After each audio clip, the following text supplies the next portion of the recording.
അപ്പൊ ഈ ഭരതൻ അവിടെ ആരോരും ഇല്ല, അനാഥനായിട്ട് ഇരിക്കുന്നു. എന്ത് പറഞ്ഞാലും ഒന്നും പ്രതികരിക്കില്ല.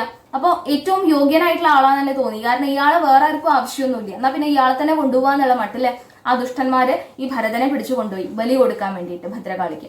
അങ്ങനെ അവിടെ രക്തവർണ്ണത്തിലുള്ള വസ്ത്രമൊക്കെ ധരിപ്പിച്ച് കുങ്കുമ ഇത്യാദിയൊക്കെ ധരിപ്പിച്ച് അങ്ങനെ ഭദ്രകാളിക്ക് ബലി കൊടുക്കാൻ ആ കാളിയുടെ സ്വരൂപത്തിന്റെ മുന്നിൽ കൊണ്ടേ നിർത്തി.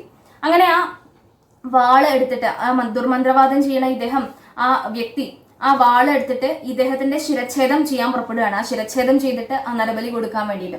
അങ്ങനെ ഈ ഭരതനെ അവിടെ ഈ ഭദ്രകാളിയുടെ മുന്നിൽ ആ സ്വരൂപത്തിന്റെ മുന്നിൽ നിർത്തിയിട്ട് ഇവിടെ ബലി കൊടുക്കാൻ വേണ്ടിയിട്ട് അവിടെ ആ വാളെടുത്ത് ആ വീശണ ആ സമയത്ത് പെട്ടെന്ന് അവിടെ വേറൊരു ചലമ്പിന്റെയും വാളിന്റെയും ശബ്ദം കേട്ടു എന്നാണ്. അപ്പൊ എന്താന്ന് വെച്ച് കഴിഞ്ഞാൽ സാക്ഷാൽ ജഗദംബ ആ ഭദ്രകാളി തന്നെ അവിടെ പ്രത്യക്ഷപ്പെട്ടു എന്നാണ്. എന്നിട്ട് ഈ ഭരതൻ ആരാണ്? ഈ ഭരതൻ എന്ന് വെച്ച് കഴിഞ്ഞാൽ ഈ ഭദ്രകാളിയുടെ സഹോദര ഭക്തനാണ്. ഭദ്രകാളിയുടെ സഹോദരൻ എന്ന് പറഞ്ഞാൽ ശ്രീഹരി. ആ ശ്രീഹരിയിൽ മനസ്സ് ഉറപ്പിച്ചു നിൽക്കുന്ന ഒരു ഭക്തനാണ് ഈ ഭരതൻ. ആ ഭരതനെ ആ രീതിയിൽ അവിടെ വധിക്കാൻ പുറപ്പെടുന്നു എന്ന് കണ്ടപ്പോ തനിക്ക് ആ ബലി കിട്ടുകയാണ്, അതിൽ സന്തോഷിക്കുക എന്നുള്ള ഒരു ശൈലിയല്ല അവിടെ അപ്പൊ ഭദ്രകാളിക്ക് ഉണ്ടായത്. ഭദ്രകാളി അവിടെ വളരെ ക്രോധത്തോടു കൂടി പ്രത്യക്ഷപ്പെട്ടിട്ട് തന്റെ വാളോണ്ട് ആ ദുർമന്ത്രവാദം ചെയ്യാൻ പുറപ്പെടുന്ന ആ വ്യക്തിനെ ആദ്യം വാളോണ്ട് ശിരച്ഛേദം ചെയ്തു.